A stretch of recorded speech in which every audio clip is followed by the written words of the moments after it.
Hello student, welcome back to my YouTube channel Student Study Point, and I hope that you all are fine. So let's move on to a new topic which is to be just discussed today. So let's start. Hello student, 11th class 5th chapter जो आपका चल रहा है उसी से topic है घिरनी। ठीक है, तो पुली आप इसको कह सकते हैं पुली। तो घिरनी लिफ्ट वगैरह की जो कंडीशंस होती हैं वो लगभग सभी क्या होती हैं, एक सी होती हैं। ठीक है, तो अब देखिए बात करते हैं जो घिरनी है आमतौर पर जो हम यहाँ स्टैंडर्ड पे यूज कर रहे हैं, जो उसके टाइप हैं वो 2 टाइप्स में यूज करते हैं। यानी आप घिरनी का जो तरीका है वो 2 तरीके से यूज कर सकते हैं। ठीक है, और घिरनी एक ऐसी युक्ति है जो कम परिमाण के बल को भी ज्यादा परिमाण के बल में बदल देती है। देखिए कैसे बदलेगी उस चीज के बारे में बात करेंगे। सर तो आप पुली तो आप जानते हो, घिरनी आपने देखा होगा, बहुत सारी मशीनें ऐसी होती हैं गोल सर्किल वगैरह के अकॉर्डिंग इस पर एक कह सकते हो आप रस्सी वगैरह चलती है। या आपने देखा होगा पुरानी जो फिल्म वगैरह होती है उसमें कुएं से जो पानी वगैरह खींचते हुए महिलाएं दिखाई जाती थी, तो उसमें वो जो जिस पहिए पर रस्सी चलती थी, बाल्टी नीचे जाती थी, एक तरफ का रस्सी खींची जाती थी और एक तरफ बाल्टी नीचे जाती थी, तो वो सिस्टम क्या था, पुली। ठीक है, या आप एक काम कीजिए, किसी एक पाइप उसके बीच में गोल सर्किल बना लीजिए और जो देखिए जो वेयरिंग होते हैं जो यूज किए जाते हैं पार्ट्स में पाइप वगैरह में, तो आप उस वेयरिंग की दोनों साइड को थोड़ा ऊंचा कर दीजिए और बीच में थोड़ा गहरा रहेगा, तो वही क्या एक तरह की क्या होगी, घिरनी या पुली।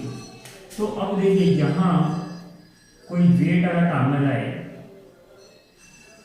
ठीक है, तो यहाँ जब आप इसको उठाने के लिए खींचेंगे तो ऑटोमेटिक तनाव बल उत्पन्न होगा। तनाव बल, जो रस्सी में तनाव बल उत्पन्न होगा, और क्या होता है तनाव बल, क्या होगा कि दोनों ही साइड घिरनी की ओर लगेगा।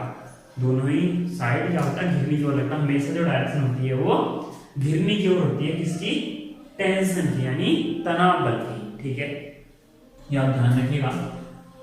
और ये पुली इसी वजह से क्या कर देती है, कम परिमाण के बल को भी ज्यादा परिमाण में बदल देती है। ठीक है, आप फोर्स जब एक पुली पर लगाएंगे तो उसका हर पुली लगभग डबल करती चली जाती है। ठीक है, तो आगे बात करते हैं। देखिए क्या है कि अगर हम बात करें घिरनी की फर्स्ट कंडीशन, तो फर्स्ट कंडीशन जो होती है आपकी वो इसी तरह से होती है जो अभी मैंने आपको बनाई थी कि एक ये घिरनी है और इस घिरनी पर घिरनी का एक केंद्र है और इस घिरनी पर ये इस तरीके से एक रस्सी या कोई चैन चलायमान है। ठीक है, अब इस पर क्या कर दिया, 2 वस्तुएं टांग दी। m1 द्रव्यमान की ये वस्तु है, तो m1g इसका वेट हो गया। m2 द्रव्यमान की ये है, तो m2g इसका वेट हो गया। टेंशन यहाँ और टेंशन यहाँ, ये केंद्र हो गया। ठीक है, अब देखिए इससे पहले मैंने बताया था कि जब इस तरह की आपको देखिए वस्तु हमेशा तब किसी एक पर्टिकुलर डायरेक्शन में गति करती है जब उस पर परिणामी फोर्स लग रहा हो उस दिशा में। ठीक है, एक समान गति की बात नहीं कर रहा हूं, नॉन यूनिफॉर्म मोशन की मैं बात कर रहा हूं। तो नॉन यूनिफॉर्म मोशन में वस्तु क्या करेगी, उस टाइम गति करेगी जब क्या हो रहा हो, उस पर जिस दिशा में वो गति करे उस दिशा में कोई रिजल्टेंट फोर्स कार्य कर रहा हो। ठीक है, तो अब देखिए वस्तु इन दो, अब कोई इस तरह की वस्तु है, अब यहाँ वस्तु ऊपर गति करे या नीचे गति करे, तो तब क्या होगा, रिजल्टेंट फोर्स क्या होगा। सपोज दैट ये भार है, एक 10 किलोग्राम का जो वेट वगैरह वाले वो होते हैं जिससे वेट करते हैं, वाट जिनको बोलते हैं, तो वो रखा हुआ। आप किसी छोटे बच्चे से बोलो जो चलना सीखा हो कि आप इसको उठा लाओ, वो उठा नहीं सकता, लेकिन बड़ा बच्चा जिससे आपको उठा लाओ तो वो उठा सकता है।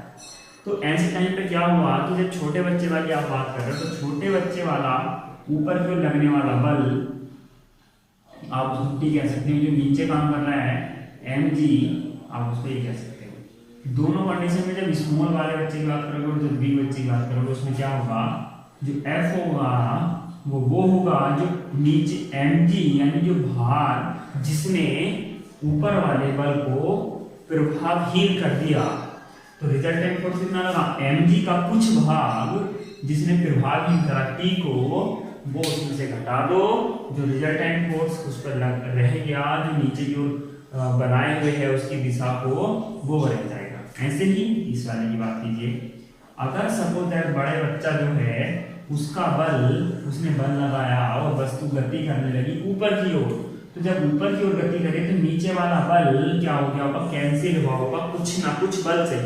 जितना बल ये है उतना बल इसके अंदर एडजस्ट हुआ होगा, जिससे क्या हुआ हो, इस वाले बल को एंड करने के बाद जितना बल ऊपर आप फालतू लगाओगे वही बल क्या करेगा, गति कराएगा। तो आप टी में से क्या कर दीजिए, mg को घटा दीजिए और ma या ma यानी या आप इसकी जगह लिख सकते हैं यानी परिणामी बल, आप इसकी जगह लिख सकते हैं। ठीक है, तो ये आपकी कंडीशन है कि आप जिस साइड वस्तु गति कर रही होती है उस साइड के बल से आप दूसरी साइड का बल घटाइए और क्या आ जाएगा, वस्तु के लिए जो गति करने के लिए रिजल्टेंट फोर्स है वो रिजल्टेंट फोर्स निकल कर आ जाएगा। ठीक है, क्लियर। चलिए आगे बात करते हैं। तो इस कंडीशन को सोल्व कैसे करेंगे, देखिए सोल्व करने के लिए सबसे पहले दो समीकरण बना लीजिए। तो यहाँ जो देखिए F जो रिजल्टेंट फोर्स है, सपोज दैट आप ऐसे मान के चलिए m2 वस्तु को नीचे की ओर, जो m2 है m2 is greater than m1 सो तब हम बात कर रहे हैं, तो यानी m2 नीचे जाएगा, m1 वाली कंडीशन कहाँ जाएगी, यानी यहाँ डायरेक्शन ऊपर है और गति की यहाँ डायरेक्शन है नीचे। तो पहले इस वाली वस्तु के लिए बना लीजिए a और b के लिए। तो a के लिए बनाएंगे तो आ जाएगी ma यानी m1 a is equal to कौन सा बल ज्यादा हुआ, देखिए इस ये ऊपर को चाहिए तो यानी ये वाला बल ऊपर वाला ज्यादा है, तो आप इसमें लगा दीजिए m1 g इक्वेशन 1। ठीक है, अब यहाँ या आप ऐसा कर लीजिए, sorry minus m1 g t की आप वैल्यू निकालिए, तो t बराबर m1 a plus m1 g, आप इसको समीकरण मानिए। अब b वस्तु के लिए निकालिए, तो b वस्तु के लिए जब आप निकालेंगे तो m2 वाली कंडीशन नीचे के लिए है, तो m2g से आप t घटा दीजिए। ठीक है, और बराबर में क्या रखेंगे आप m2a, क्योंकि यही परिणामी बल होगा। ma का मतलब है f से जो रिजल्टेंट फोर्स आप निकाल रहे हैं। ठीक है, और होता क्या सूत्र ma, तो m f को f ना लिख के m में लिखा गया है। पहली वस्तु के लिए था तो m1 है, दूसरी वस्तु के लिए है तो m2। ठीक है, जो इस साइड लिखा हुआ है ये वाला ये रिजल्टेंट फोर्स लिखा हुआ है। ठीक है, तो अब यहाँ से t की वैल्यू आप उठा कर लीजिए, m2a m2g minus m1a plus m1 from equation 1। ठीक है, समीकरण 1 से। अब आप इसको क्या कीजिए, सोल्व कीजिए, तो m2g माइनस अंदर मल्टीप्लाई कीजिए m1a माइनस m1g, a माने एक साइड कर लीजिए, जी वाले एक साइड कर लीजिए, तो ये आ जाएगा m2a माइनस प्लस m1a बराबर m2g plus minus m1g। a common यहाँ से निकाल लीजिए तो ये आ जाएगा m1 plus m2, g common यहाँ से निकाल लीजिए तो m2 माइनस m1। ठीक है, a का मान अगर आप निकालते हैं तो ये आ जाएगा m2 माइनस m1 इंटू जी अपॉन m1 प्लस m2। अब ये वाली वैल्यू आप उठा के कहाँ रख दीजिए, ये वाली वैल्यू उठा के रख दीजिए समीकरण 1 में। कहाँ, समीकरण 1 में आप उठा के रख दीजिए। तो अगर आप समीकरण 1 में उठा के रखना चाह रहे हैं तो आप देख लीजिए, या फिर आप यहाँ रखना चाह रहे हैं तो यहाँ देख लीजिए, जैसे आपका मन हो वहाँ रख लीजिए, कोई फर्क नहीं पड़ेगा। ठीक है, अगर आप यहाँ रखते हैं तो आपको ये वाला टर्म लेकर जाना पड़ेगा, वहाँ आपको कुछ करने की जरूरत नहीं है, एक ही साइड लिखा हुआ है सब, तो आप वहीं सोल्व कर सकते हैं। तो t बराबर m1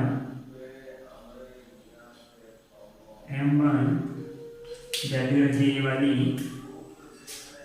m2 minus m1 upon m1 plus m2 into g, ठीक है, प्लस m1 जी, ठीक है। अब देखिए, अब गुणा कर लीजिए, या पहले जी कॉमन निकाल लीजिए, m1 जी कॉमन निकाल लीजिए, m1 जी कॉमन निकाल लीजिए दोनों साइड से, m1 जी तो बच जाएगा m2 minus m1 upon m1 plus m2 और प्लस 1, ठीक है। एलसीएम लेंगे आप तो याद आएगा m1 जी m2 minus m1 plus m2 upon m1 plus m2, m1 जी कितना आएगा m2 minus m1 plus m1 plus m2, m1 से m1 cancel upon m1 plus m2, ये आ जाएगा आपका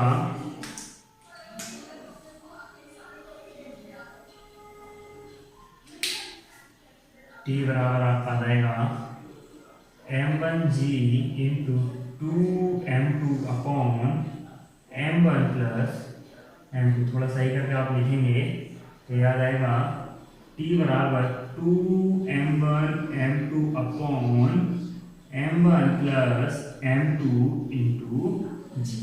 ये आपका इस जो ये दोनों वस्तुएं हैं, तो एक वस्तु या तो नीचे जा रही हो और दूसरी वस्तु, देखो जब एक वस्तु नीचे जाएगी तो जाहिर सी बात है दूसरी वस्तु इस पर ऊपर जाएगी ही जाएगी, कोई सी भी ऊपर जाए कोई सी भी नीचे जाए, आपको उसी बेस पर कंडीशन इसी तरीके से बनानी है, आंसर तब भी आएगा आपका, ठीक है।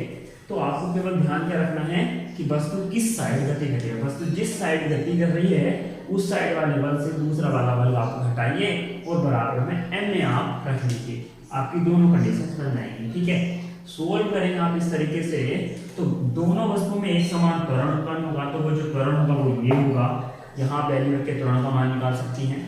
जो डोरियों में तनाव उत्पन्न हुआ वो तनाव कितना था वो ये है, आप यहाँ से निकाल सकते हैं, ठीक है, क्लियर। अब बात करते हैं देखिए सेकंड कंडीशन की, कि सेकंड कंडीशन क्या है। सेकंड कंडीशन से थोड़ा इजी पड़ जाती है, ठीक है। तो आप देखिए, आपको ये वाली कंडीशन आपको समझ में आ गई हो तो ठीक, नहीं तो आप दोबारा रोकिए इसको, वीडियो को स्टार्टिंग से चलाइए और दोबारा आप इसको देख सकते हैं। तो बात करने वाले हैं सेकंड कंडीशन पे, ठीक है।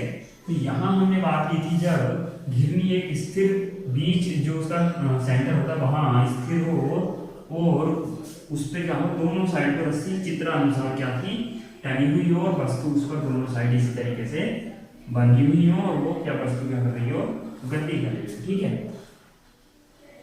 तो इस तरह की हम क्या बात कर रहे थे, अब बात करते हैं सेकंड कंडीशन की।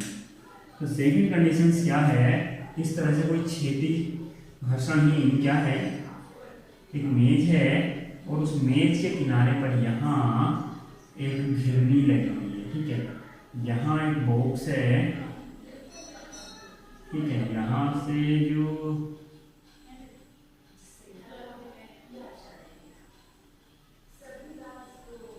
ये देखिए ये घिरनी लगी हुई है, ठीक है। जो अब ये जो डोरी है, ये डोरी इस पिन को खींच रही है और यहाँ इस तरीके से यहाँ एक दूसरी वस्तु टंगी है, ठीक है।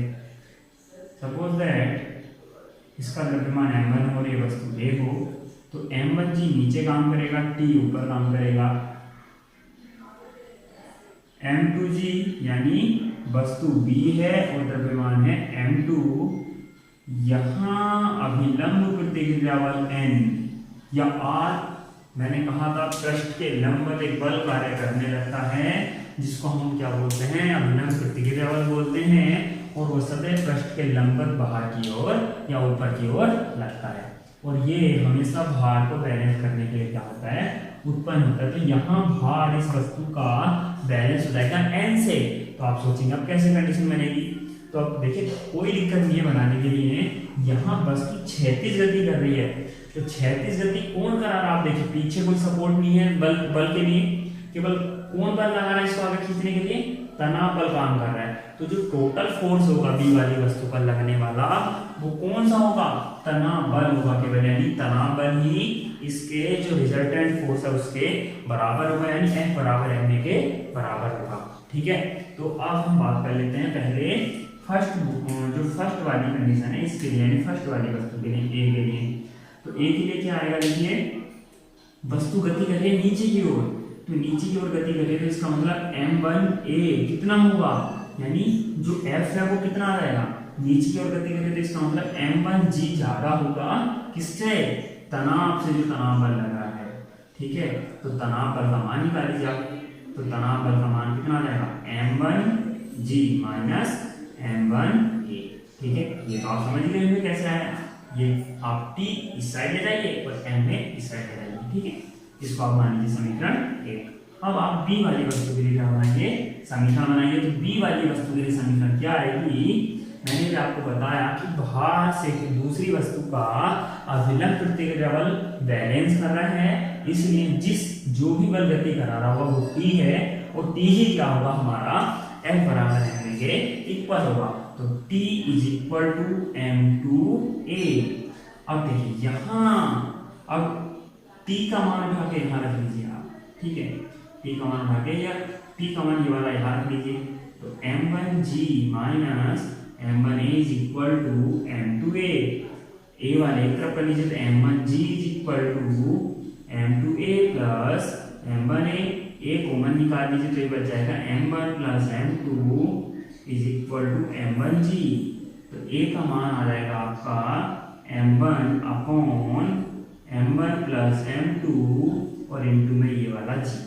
तो ये आपका आया ए का मान कब, जब छेद जो घिरनी हो इस तरीके से मेज के कोने पर लगी हो और मेज के जो सरफेस है उस पर घर्षणहीन सरफेस है, उस पर एक वस्तु इस कंडीशंस में टंगी हुई हो, रस्सियां इस कंडीशन में घिरनी के ऊपर चल रही है, यानी वर्क कर रही है। ठीक है, दूसरी अब देखिए इस ए का मान उठा के आप यहाँ रख दीजिए इस वाले पॉइंट में, यानी जो हमारे पास दिया है चूंकि T is equal to m2a, तो a का मान आप उठा के रख दीजिए, तो T बराबर m2 इंटू ए का मान मैं रखता हूँ। देखिए a का मान है m1 upon m1 plus m2 into g, तो कितना आ गया m1 m2 upon m1 plus m2 into,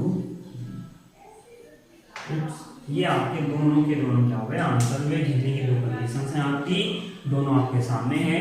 इसी बेस पर देखिए लिफ्ट के क्वेश्चन भी इसी तरीके से, आप ध्यान रखिएगा लिफ्ट ऊपर गति कर रही है नीचे गति कर रही है, वो कंडीशन इसी बेस पर बनती है, ऊपर की ओर लगने वाला बल या नीचे की ओर भार कार्य करता है, तो आप उसी चीज को ध्यान में रखकर इसी तरीके से कंडीशन भी बना सकते हैं। लिफ्ट और घिरनी की कंडीशन लगभग आप केवल देखिए, मैंने आपको एक वस्तु के एक समीकरण बनाने सिखाई है, तो लिफ्ट केवल एक होती है, आप ध्यान रखिएगा, है ना। तो इस तरह की एक समीकरण बनेगी, आप उस समीकरण को बनाइए, उसके लिफ्ट के लिए आपका जो प्रॉब्लम्स होगी वो सोल्व हो जाएगी। So thank you for watching, और लाइक और सब्सक्राइब के साथ शेयर करना ना भूलें। अगर किसी को कोई प्रॉब्लम आती है तो आप नंबर पे कांटेक्ट कर सकते हैं, आप चाहे व्हाट्सएप पे कांटेक्ट करना चाहें या कांटेक्ट कॉल करके पूछना चाहें तो कुछ भी पूछ सकते हैं। ठीक है, और आप जो आपके फ्रेंड्स वगैरह उनको शेयर करना ना भूलें, जिससे इस कोविड-19 के टाइम में आपके फ्रेंड्स को भी हमारी वीडियो को लाना चाहिए। Thank you for watching.